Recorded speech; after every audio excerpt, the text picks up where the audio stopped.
नमस्कार, स्वागत है आप सभी का डीडी न्यूज के इस खास बुलेटिन एक्सप्रेस 100 में, जहां हम आपके लिए लेकर आते हैं राजनीति, मनोरंजन, देश दुनिया, खेल और व्यापार जगत की सभी बड़ी खबरों को एक्सप्रेस यानी कि फटाफट अंदाज में। आपके साथ मैं हूं संध्या शर्मा। तो देखिए खबरें तेज रफ्तार से। प्रधानमंत्री नरेंद्र मोदी और म्यांमार के राष्ट्रपति यू मिन आंग लांग की आज नई दिल्ली में होगी मुलाकात। बैठक में दोनों देशों के बीच ऐतिहासिक, सांस्कृतिक और रणनीतिक सहयोग को और मजबूत करने पर चर्चा किए जाने की संभावना। पीएम मोदी और म्यांमार के राष्ट्रपति की अहम बैठक से दोनों देशों के बीच ऐतिहासिक और सभ्यतागत संबंधों को और भी मजबूती मिलेगी। म्यांमार के राष्ट्रपति आज राष्ट्रपति द्रौपदी मुर्मू से भी मुलाकात करेंगे। उनकी इस 5 दिवसीय भारत यात्रा को दोनों देशों के बीच बहुआयामी सहयोग को और भी गहरा करने की दिशा में काफी महत्वपूर्ण माना जा रहा है। राष्ट्रीय सुरक्षा सलाहकार अजीत डोभाल ने कल म्यांमार के राष्ट्रपति आंग लांग से मुलाकात की। इस दौरान द्विपक्षीय संबंधों से जुड़े प्रमुख मुद्दों पर चर्चा हुई। प्रधानमंत्री नरेंद्र मोदी के निमंत्रण पर म्यांमार के राष्ट्रपति भारत आए हैं। उन्होंने 30 मई को अपनी यात्रा की शुरुआत भगवान बुद्ध की ज्ञान स्थली महाबोधि मंदिर से की थी। म्यांमार के एकमात्र आसियान देश है जो भारत से सटा हुआ है और इसलिए दक्षिण पूर्व एशिया का प्रवेश द्वार है। भारत अपनी एक्ट ईस्ट और नेबरहुड फर्स्ट नीतियों के अनुरूप म्यांमार के साथ सहयोग बढ़ाने का प्रयास कर रहा है। भारत और ऑस्ट्रेलिया के रक्षा मंत्रियों के बीच दूसरा द्विपक्षीय रक्षा संवाद नई दिल्ली में आज आयोजित किया जाएगा। इस बैठक की अध्यक्षता भारत के रक्षा मंत्री राजनाथ सिंह और ऑस्ट्रेलिया के उप प्रधानमंत्री एवं रक्षा मंत्री रिचर्ड मार्ल्स करेंगे। भारत ऑस्ट्रेलिया रक्षा मंत्रियों के संवाद में द्विपक्षीय रक्षा सहयोग में हुई प्रगति की समीक्षा की जाएगी और इसके साथ ही दोनों देशों के बीच सहयोग के नए रास्ते भी तलाशे जाएंगे। भारत और ऑस्ट्रेलिया के रक्षा मंत्रियों के बीच अहम बैठक में रक्षा एवं सुरक्षा सहयोग को सुदृढ़ करने, उद्योग सहयोग और पारस्परिक हित के क्षेत्रीय एवं वैश्विक सुरक्षा घटनाक्रमों पर भी चर्चा होगी।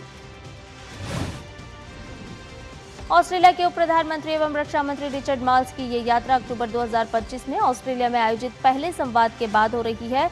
ऑस्ट्रेलिया भारत के स्वतंत्र, समावेशी और समृद्ध हिंद प्रशांत क्षेत्र के दृष्टिकोण में एक महत्वपूर्ण भागीदार है। भारत और अमेरिका इस सप्ताह अंतरिम द्विपक्षीय व्यापार समझौते पर बातचीत फिर से शुरू करेंगे। दोनों पक्षों के मुख्य वार्ताकार आज से राष्ट्रीय राजधानी में 4 दिवसीय बैठक करेंगे। इसका उद्देश्य प्रस्तावित अंतरिम व्यापार समझौते के विवरण और कानूनी मसौदे को अंतिम रूप देना होगा। अमेरिकी प्रतिनिधिमंडल का नेतृत्व मुख्य वार्ताकार ब्रैंडन लिंच करेंगे, जबकि भारत की टीम का नेतृत्व वाणिज्य विभाग के अतिरिक्त सचिव दर्पण जैन करेंगे। इन वार्ताओं में व्यापक द्विपक्षीय व्यापार समझौते के तहत बाजार पहुंच, गैर टैरिफ बाधाएं, सीमा शुल्क, व्यापार सुविधा और आर्थिक सुरक्षा सहयोग जैसे क्षेत्रों पर चर्चा को आगे बढ़ाने की उम्मीद है। भारत और ओमान के बीच आर्थिक साझेदारी समझौता आज से लागू होने जा रहा है। वित्त मंत्रालय ने भारत और ओमान के बीच हुए सीईपीए के तहत ओमान से आयोजित वस्तुओं पर सीमा शुल्क रियायत संबंधी अधिसूचना जारी कर दी है। भारत और ओमान के बीच सीईपीए पर पिछले साल दिसंबर में हस्ताक्षर किए गए थे। इस समझौते के लागू होने से भारतीय वस्तुओं और सेवाओं को ओमान के बाजार में अधिक अवसर मिलेंगे और दोनों देशों के व्यापारिक संबंध और भी मजबूत होंगे। भाजपा अध्यक्ष नितिन नवीन आज पार्टी मुख्यालय में एक महत्वपूर्ण बैठक की अध्यक्षता करेंगे। इस बैठक में मोदी सरकार के 12 साल पूरे होने के कार्यक्रमों की समीक्षा की जाएगी। पश्चिम बंगाल में भाजपा सरकार के मंत्रिमंडल का दूसरा विस्तार आज होने जा रहा है। मुख्यमंत्री शुवेंदु अधिकारी के नेतृत्व वाली सरकार में 35 नए मंत्री पद और गोपनीयता की शपथ लेंगे। भव्य शपथ ग्रहण समारोह आज सुबह 11 बजे कोलकाता के लोक भवन में आयोजित किया जाएगा। राज्यपाल आर.एन. रवि सभी नए मंत्रियों को उनके पद की शपथ दिलाएंगे। मुख्यमंत्री शुवेंदु अधिकारी ने कल सोशल मीडिया प्लेटफॉर्म एक्स पर एक पोस्ट के जरिए मंत्रिमंडल विस्तार की जानकारी दी। उन्होंने कहा कि उनकी सरकार पश्चिम बंगाल की जनता की आकांक्षाओं को पूरा करने के लिए प्रतिबद्ध है। हाल ही में मुख्यमंत्री शुवेंदु अधिकारी और प्रदेश बीजेपी अध्यक्ष समीक भट्टाचार्य दिल्ली दौरे पर थे। इसके बाद ही शपथ ग्रहण समारोह को अंतिम रूप दिया गया। बिहार विधान परिषद की 10 सीटों पर चुनाव के लिए आज से नामांकन शुरू होगा। नामांकन का आखिरी दिन 8 जून है। इसमें एनडीए को 9 सीट मिलना तय माना जा रहा है और ऐसे में उम्मीदवारों को लेकर मंथन भी हो रहा है। बिहार में स्वास्थ्य मंत्री निशांत कुमार और पंचायती राज मंत्री दीपक प्रकाश का विधान परिषद में जाना लगभग तय है। इसके अलावा 7 सीटों पर उम्मीदवार कौन होगा, इस पर एनडीए में लगातार बैठक हो रही है। जेडीयू में कल हाई लेवल मीटिंग हुई। बैठक में पार्टी के राष्ट्रीय अध्यक्ष और पूर्व मुख्यमंत्री नीतीश कुमार समेत केंद्रीय मंत्री ललन सिंह और उप मुख्यमंत्री विजय कुमार चौधरी ने विधान परिषद चुनाव के लिए मंथन किया। आगामी महाराष्ट्र विधान परिषद के चुनाव के लिए भाजपा ने 16 सीटों में से 10 के लिए और नागपुर विधान परिषद चुनाव के लिए उम्मीदवारों की घोषणा कर दी है। ये चुनाव 18 जून को होगा, जिसकी गणना 22 जून को होगी। भाजपा ने नागपुर उपचुनाव क्षेत्र के लिए डॉक्टर राजीव पोद्दार, वर्धा चंद्रपुर गढ़चिरौली से अरुण लखानी, भंडारा गोंदिया से अविनाश ब्राह्मणकर और अमरावती से प्रवीण पोटे पाटिल को उम्मीदवार बनाया है। साथ ही सांगली सतारा से धैर्यशील कदम, सोलापुर से राजेंद्र राउत और अहिल्यानगर से प्राजक्त तनपुरे चुनावी दंगल में उतरेंगे। हिमाचल प्रदेश के 4 नगर निगमों के चुनाव परिणामों में भारतीय जनता पार्टी ने 3 निगमों में शानदार प्रदर्शन किया है। धर्मशाला, मंडी और सोलन नगर निगमों में भाजपा ने स्पष्ट बढ़त दर्ज कराते हुए सत्ता पर कब्जा किया। मंडी में भाजपा का प्रदर्शन सबसे ज्यादा प्रभावशाली रहा, जहां पार्टी ने 14 में से 12 वार्डों में जीत हासिल की। धर्मशाला में भी भाजपा ने 17 में से 11 वार्डों पर जीत दर्ज की है। वहीं सोलन में भाजपा ने 10 वार्ड जीतकर बहुमत हासिल किया, जबकि सत्तारूढ़ कांग्रेस केवल पालमपुर में अपना किला बचाने में सफल रही।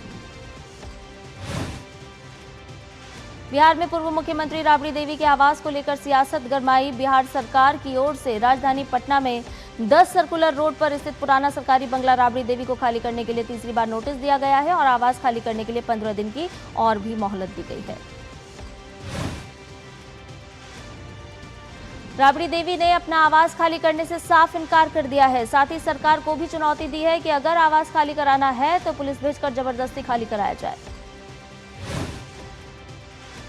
बिहार के भवन निर्माण विभाग ने बंगले को पशुपालन मंत्री नंदकिशोर राम को आवंटित किया। नंदकिशोर राम ने आरोप लगाया कि उनके दलित होने की वजह से पूर्व मुख्यमंत्री ऐसा बर्ताव कर रही हैं।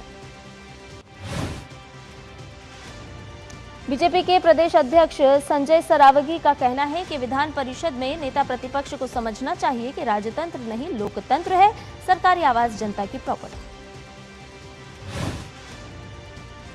निर्वाचन आयोग ने विशेष गहन पुनरीक्षण प्रक्रिया यानी कि एसआईआर के तहत ओडिशा, मिजोरम, सिक्किम और मणिपुर में तीसरे चरण की गणना शुरू कर दी है। जिन मतदाताओं के गणना प्रपत्र यानी कि एनुमरेशन फॉर्म 28 जून 2026 तक निर्वाचन पंजीकरण अधिकारी को प्राप्त हो जाएंगे, उनके नाम प्रारूप मतदाता सूची में शामिल किए जाएंगे।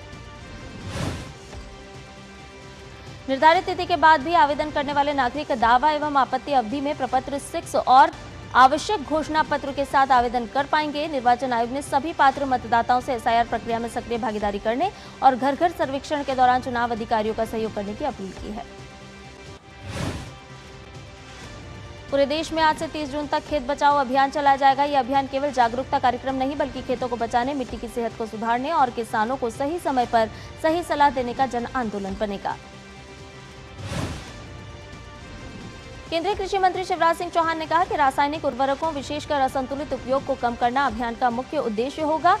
कृषि मंत्री ने आगे कहा कि अभियान पंचायत से लेकर राज्य और केंद्र तक साझी भागीदारी के मॉडल पर चलेगा।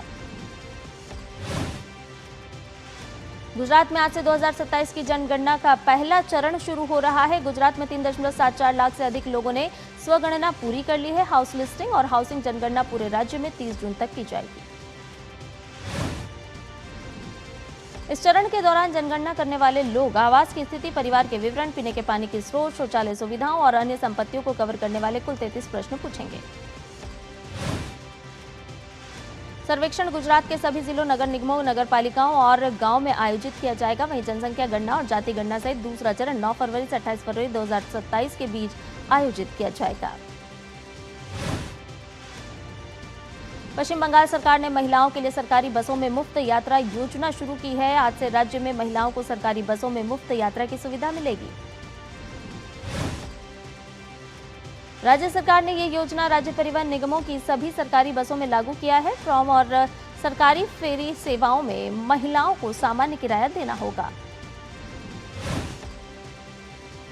देश के कई राज्यों में कल बादल छाए रहने और छिटपुट बारिश के अधिकांश क्षेत्रों में तापमान कम रहा। भारत मौसम विज्ञान विभाग ने कहा कि देश में लू का प्रकोप फिलहाल थम गया है। मौसम विभाग ने कहा कि राष्ट्रीय राजधानी दिल्ली में तापमान में उल्लेखनीय गिरावट दर्ज की गई। मौसम विशेषज्ञों ने इसके लिए राजस्थान और मध्य पाकिस्तान के ऊपर सक्रिय पश्चिमी विक्षोभ से जुड़ी बारिश और मौसम की गतिविधियों को जिम्मेदार बताया है। आईएमडी ने उत्तर पश्चिम, मध्य और पूर्वी भारत के क्षेत्रों में तेज हवाओं के साथ मध्यम से तेज गरज चमक और आंधी तूफान की गतिविधियों का पूर्वानुमान जताया है। अगले 3 से 4 दिन के दौरान दक्षिण पश्चिम मानसून केरलम और तमिलनाडु के कुछ और हिस्सों में आगे बढ़ सकता है। उत्तर प्रदेश के मुख्यमंत्री योगी आदित्यनाथ ने कई जिलों में आंधी, बारिश और खराब मौसम की घटनाओं के मद्देनजर जिला प्रशासन, राहत आयुक्त कार्यालय और संबंधित विभागों को निरंतर निगरानी बनाए रखने और किसी भी आपदा की स्थिति में तत्काल कार्रवाई सुनिश्चित करने के निर्देश दिए हैं। लखनऊ सहित कई जिलों में कल मौसम में बदलाव के बाद भीषण गर्मी से कुछ राहत मिली। कुछ जिलों में तेज हवाओं और ओलावृष्टि के साथ बारिश भी हुई। मौसम विभाग ने राज्य के कई जिलों के लिए बारिश का अलर्ट जारी किया है। मुख्यमंत्री योगी आदित्यनाथ ने निर्देश दिया है कि जिन जिलों में तेज हवा, बारिश, ओलावृष्टि या अन्य प्राकृतिक आपदाओं के कारण जानमाल का नुकसान हुआ है, वहां प्रभावित परिवारों को बिना किसी देरी के निर्धारित राहत सहायता प्रदान की जाए। उत्तराखंड में कल खराब मौसम के चलते केदारनाथ यात्रा को अस्थायी रूप से रोकना पड़ा, जिससे सैकड़ों श्रद्धालु विभिन्न स्थानों पर फंस गए। बाद में बारिश थमने और मौसम की स्थिति में सुधार होने के बाद केदारनाथ यात्रा पर लगाई गई अस्थायी पाबंदियों को हटा लिया गया। आज 1 जून को पूरी दुनिया में अंतर्राष्ट्रीय दुग्ध दिवस मनाया जा रहा है। ये दिन हमें दूध के पोषण, डेयरी उद्योग और विश्व की खाद्य सुरक्षा में इसके महत्व के बारे में याद दिलाता है। भारत आज दुनिया का सबसे बड़ा दूध उत्पादक देश है। लाखों ग्रामीण परिवारों की आजीविका डेयरी सेक्टर पर आधारित है। सरकारी मॉडल ने किसानों को सीधे बाजार से जोड़कर उन्हें आर्थिक रूप से सशक्त बनाया है। कई हिट गानों को अपनी आवाज देने वाली दिग्गज गायिका सुमन कल्याणपुर का 89 वर्ष की उम्र में कल निधन हो गया। उन्होंने लोखंडवाला स्थित आवास पर रात करीब 8 बजे अंतिम सांस ली। वो कुछ समय से वृद्धावस्था संबंधी बीमारियों से पीड़ित थीं। गायिका सुमन कल्याणपुर ने 1960-70 के दशक में सुरीली आवाज से लोकप्रियता बटोरी। उन्होंने हिंदी के अलावा मराठी, असमिया, कन्नड़, बांग्ला, ओडिशा और अन्य भाषाओं में भी गीत गाए। बुलेटिन में फिलहाल रुकने एक छोटे से ब्रेक के लिए जल्द हाजिर होंगे।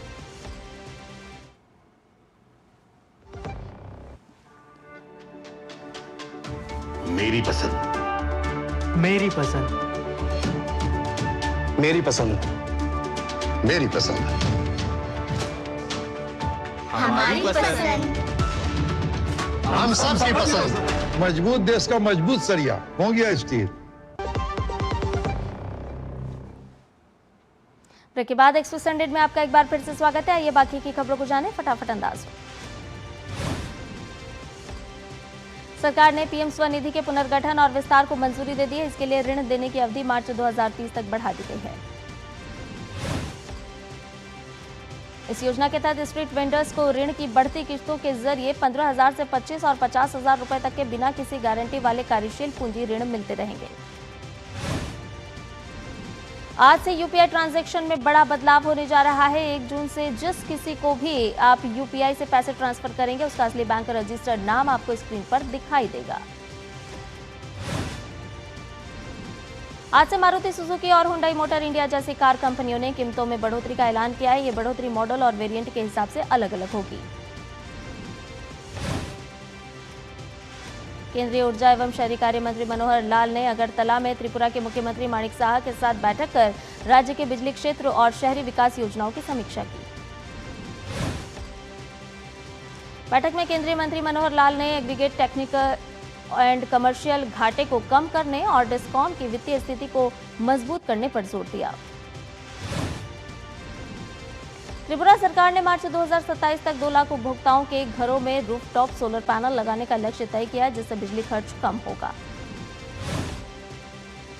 इलेक्ट्रॉनिक्स और सूचना प्रौद्योगिकी मंत्री अश्विनी वैष्णव ने असम के जगीरोड स्थित सेमीकंडक्टर संयंत्र में इसी वित्त वर्ष के भीतर उत्पादन शुरू होने की उम्मीद जताई है।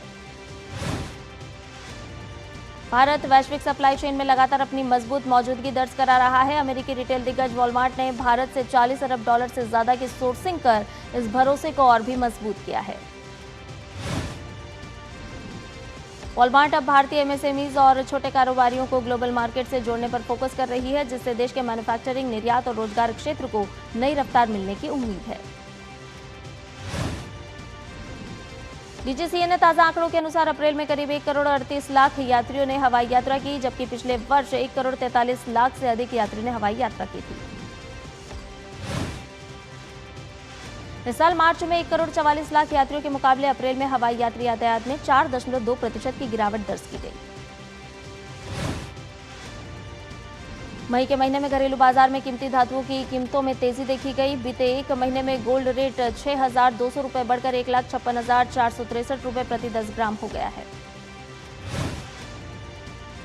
चांदी की कीमतों में भी तेजी देखने को मिली। चांदी का दाम बीते एक महीने में 23,019 रुपए बढ़कर 2,63,350 रुपए प्रति किलो हो गया। कच्चे तेल की कीमतों में फिर बढ़ोतरी हुई है। अमेरिकी क्रूड वायदा 2.48% की बढ़त के साथ $89.53 प्रति बैरल पर पहुंच गया, जबकि ब्रेंट वायदा में भी 2.12% की वृद्धि दर्ज हुई है। इजरायल के प्रधानमंत्री बेंजामिन नेतन्याहू ने लेबनान में हिजबुल्लाह के खिलाफ अपनी सेना को और आगे बढ़ने के कड़े आदेश जारी कर दिए हैं। फैसला महज 6 हफ्ते पहले घोषित हुए युद्ध विराम को दरकिनार करते हुए लिया गया है। अब तक 12 लाख से भी अधिक लेबनानी नागरिक विस्थापित हो चुके हैं। इजरायली सैनिकों ने रविवार को दक्षिणी लेबनान में 900 साल पुराने ब्यूफोर्ट किले पर कब्जा कर लिया। एक वीडियो में इजरायली सैनिक किले में घुसते हुए नजर आ रहे हैं। ब्यूफोर्ट किले पर कब्जे से इजरायली सैनिकों को दक्षिणी लेबनान और उत्तरी इजराइल से ज्यादातर हिस्सों पर नजर रखने के लिए एक ऊंची जगह मिल गई है। गाजा के समुद्री बंदरगाह पर एक कैफे में इजरायली हमले में 2 लोगों की मौत हो गई, जबकि 12 लोग घायल हो गए। इस कैफे पर अचानक मिसाइल आकर गिरी थी। न्यूयॉर्क शहर में रहने वाले इजरायल के समर्थक रविवार को सालाना इजरायल डे परेड के लिए इकट्ठा हुए। न्यूयॉर्क की गवर्नर कैथी होचुल सहित अन्य अधिकारियों ने भी इस कार्यक्रम में हिस्सा लिया। इंटरनेशनल एटॉमिक एनर्जी एजेंसी के प्रमुख ने परमाणु सुविधाओं पर हमलों को अस्वीकार्य बताया है और परमाणु दुर्घटना के जोखिम से बचने के लिए इन्हें तुरंत रोकने की अपील की है। आईएईए की एक टीम ने ज़ापोरिज़िया न्यूक्लियर पावर प्लांट का निरीक्षण किया, जहां कथित तौर पर एक ड्रोन से हमला हुआ था। कोलंबियाई राष्ट्रपति गुस्तावो पेट्रो ने चुनाव में वोटों की शुरुआती गिनती के नतीजों को स्वीकार नहीं करने की बात कही है। उन्होंने जजों और द्वारा समीक्षा किए गए अंतिम नतीजों का इंतजार करने की बात भी कही है। दक्षिणपंथी बाहरी उम्मीदवार अबेलार्डो डे ला एस्प्रिएला 43% से ज्यादा वोटों के साथ गिनती में बहुत आगे रहे। अब उनका मुकाबला वामपंथी सीनेटर और पेट्रो के सहयोगी इवान सैपेदा से होगा, जिन्हें 41% से कुछ कम वोट मिले हैं। कोलंबियाई राष्ट्रपति पद के उम्मीदवार और वोटिंग के पहले दौर के विजेता अबेलार्डो डे ला एस्प्रिएला ने रविवार को बारंक्विला में माग्डालेना नदी पर आयोजित एक जश्न के दौरान वो नजर आए। कोलंबियाई में दक्षिणपंथी बाहरी उम्मीदवार अबेलार्डो डे ला एस्प्रिएला के समर्थकों में जबरदस्त उत्साह है। वो उनके पहले दौर की जीत का जश्न मनाते नजर आए। माल्टा के प्रधानमंत्री रॉबर्ट अबेला ने अपनी लेबर पार्टी के लिए आम चुनावों में लगातार चौथी बार रिकॉर्ड तोड़ जीत का दावा किया। क्यूबा ने आर्थिक संकट से जूझ रहे हवाना के निवासियों को मेक्सिको और उरुग्वे की सरकारों से दान में मिला स्कम्ड दूध बांटना शुरू कर दिया है। न्यू जर्सी के गवर्नर मिकी शेरिल ने रविवार रात डेलनी हॉल सुविधा के आसपास रात भर के लिए कर्फ्यू लगा दिया। देर रात नेवाक में एक अप्रवासी हिरासत केंद्र के बाहर हो रहे विरोध प्रदर्शनों से तनाव बढ़ गया था। फ्रांस के गृह मंत्री ने जानकारी दी है कि पेरिस सेंट जर्मेन के दूसरी बार चैंपियंस लीग का खिताब जीतने के बाद पूरे फ्रांस में हुए जश्न के दौरान कुछ हिंसक घटनाओं के बावजूद स्थिति कंट्रोल में है। फिर इसमें पीएसजी की जीत के बाद कुछ प्रशंसकों ने आगजनी की, कुछ दुकानों को नुकसान पहुंचाया और पुलिस के साथ झड़प भी हुई, जिसके बाद 780 लोगों को गिरफ्तार कर लिया गया। डब्ल्यूएचओ प्रमुख ने उत्तर पूर्वी democratic Republic of the Congo में इबोला के संदिग्ध मामलों के लिए जल्द इलाज की अपील की है। विश्व स्वास्थ्य संगठन के महानिदेशक टेड्रोस अदनोम ने कहा है कि दुर्लभ प्रकार के इबोला वायरस से संक्रमित 5 मरीज स्वस्थ हो चुके हैं। रॉयल चैलेंजर्स बेंगलुरु ने आईपीएल 2026 के फाइनल में गुजरात टाइटंस को 5 विकेट से हराकर लगातार दूसरी बार टूर्नामेंट का खिताब अपने नाम किया। आरसीबी के लिए विराट कोहली ने खेली 75 रन की नाबाद पारी, छक्का जड़कर आरसीबी को बनाया आईपीएल चैंपियन। वैभव सूर्यवंशी ने जीती ऑरेंज कैप। आईपीएल की ऑरेंज कैप जीतने वाले बने सबसे युवा बल्लेबाज। इस सीजन में वैभव ने 776 रन बनाए। चेन्नई सुपर किंग्स की कप्तान ऋतुराज गायकवाड़ ने श्रीलंका में होने वाली आगामी 3 देशों की श्रृंखला के लिए भारत ए टीम में चोटिल रियान पराग की जगह ली। एशियन गेम्स के लिए भारतीय पुरुष कुश्ती टीम का चयन अमन सहरावत, दीपक पुनिया, सुजीत कलकल ने बनाई जगह। दीपक पुनिया ने की शानदार वापसी। गोवा में खेले जा रहे सैफ महिला चैंपियनशिप फुटबॉल प्रतियोगिता में भारतीय महिला टीम ने बांग्लादेश को 3-0 से हरा ग्रुप बी में शीर्ष स्थान हासिल किया। सात्विक और चिराग की जोड़ी ने जीता सिंगापुर ओपन का खिताब। फाइनल में इंडोनेशियाई जोड़ी को कड़े संघर्ष में दी मात। भारतीय जोड़ी ने 3 गेम के मुकाबले में दर्ज की मुश्किल जीत। 2 बार के पैरालंपिक स्वर्ण पदक विजेता सुमित अंतिल ने लगाया आरोप। बोले 1/3 कोच बेहद अहंकारी और अभ्यास के पुराने तरीकों का करते हैं इस्तेमाल। पहलवान मीनाक्षी गोयत ने कहा कि उन्होंने विनेश फोगाट के खिलाफ एशियाई खेलों के चयन के लिए हुए मुकाबले में पूरे आत्मविश्वास के साथ प्रदर्शन किया। 4 बार की चैंपियन इगा श्वांतेक फ्रेंच ओपन से बाहर हो गई हैं। श्वांतेक को मार्ता कोत्स्युक ने 7-5, 6-1 से शिकस्त दी। महिला एकल वर्ग में यूक्रेन की एलिना स्वितोलिना ने क्वार्टर फाइनल में बनाई जगह। स्वितोलिना ने चौथे दौर के मैच में स्विट्जरलैंड की बेलिंडा बेंचिच को हराया। वहीं रूस की मीरा आंद्रीवा ने क्वार्टर फाइनल में पहुंचने में सफलता हासिल की। मीरा ने स्विट्जरलैंड की जेल टिचमैन को 6-3, 6-2 के सीधे सेट में हराया। पुरुष एकल वर्ग में ब्राजील के जोआओ फोंसेका ने किया क्वार्टर फाइनल में प्रवेश। चौथे राउंड में कैस्पर रूड को दी मात। चेक गणराज्य के जैकब मेंसिक से होगा सामना। मैनचेस्टर सिटी ने विमेंस एफए कप का खिताब अपने नाम कर लिया है। टीम ने फाइनल मुकाबले में ब्राइटन की टीम को 4-0 से हरा दिया। मेक्सिको की राजधानी मेक्सिको सिटी पर चढ़ा फीफा विश्व कप का बुखार। हर तरफ फुटबॉल से जुड़ी तस्वीरें से सजा है शहर। चैंपियंस लीग का खिताब जीतने वाली पेरिस सेंट जर्मेन की टीम का पेरिस में हुआ जोरदार स्वागत। हजारों की संख्या में लोगों ने जीत का मनाया जश्न। एक्सप्रेस न्यूज में फिलहाल के लिए इतना ही। मुझे दीजिए इजाजत। नमस्कार।